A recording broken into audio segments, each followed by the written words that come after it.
BRS అధినేత కేసీఆర్ పై పెద్ద గుంటనక్క అంటూ బీజేపీ ఎమ్మెల్సీ సోము వీర్రాజు సంచలన ఆరోపణలు చేశారు. అధికారం కోల్పోవడంతో ఆయనకు రాత్రిపూట నిద్ర పట్టడం లేదంటూ ఎద్దేవా చేశారు. కూతురు కుమారుడు మేనల్లుడి కోసమే కేసీఆర్ పనిచేస్తున్నారని ఆయన విమర్శించారు. కేసీఆర్ పెద్ద గుంటనక్క, రాత్రులు నిద్రపోనటువంటి నక్క, ఊగిపోతున్నటువంటి నక్క, గుంటనక్కే పెద్ద కేసీఆర్.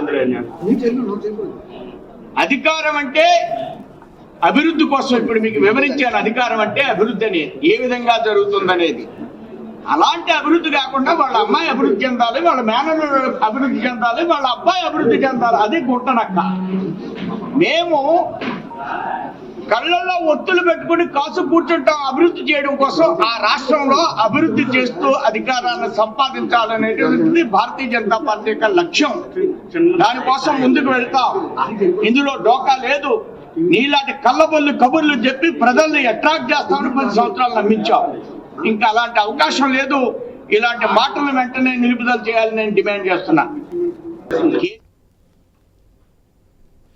అటు వైసీపీ అధినేత జగన్ పైన సోము వీర్రాజు విరుచుకుపడ్డారు. వైసీపీని ఖాళీ చేయడమే కూటమి లక్ష్యమని సెన్సేషనల్ కామెంట్స్ చేశారు.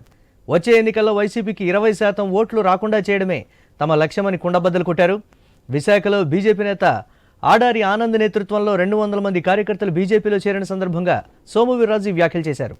జగన్ విశాఖను రాజధాని చేస్తానని చెప్పి 500 కోట్లతో రుషికొండ ప్యాలెస్ కట్టుకున్నారని విమర్శించారు సోము వీర్రాజు.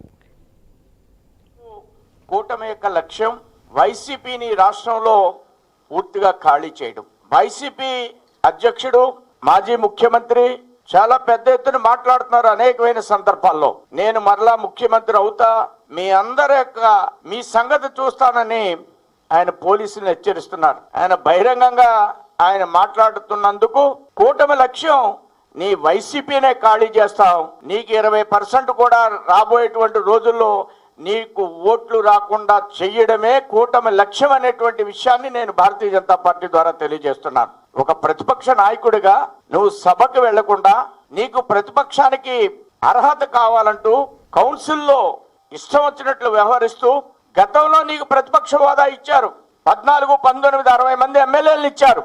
ఆ రోజు మీరెవరు కూడా సభకి నీవు వెళ్ళలేదు. ఈ రోజు 11 ఇస్తే నాకు ప్రతిపక్ష హోదా కావాలంటాడు జగన్మోహన్ రెడ్డి. ఇది డబుల్ టంగ్ అంటారు దీన్ని.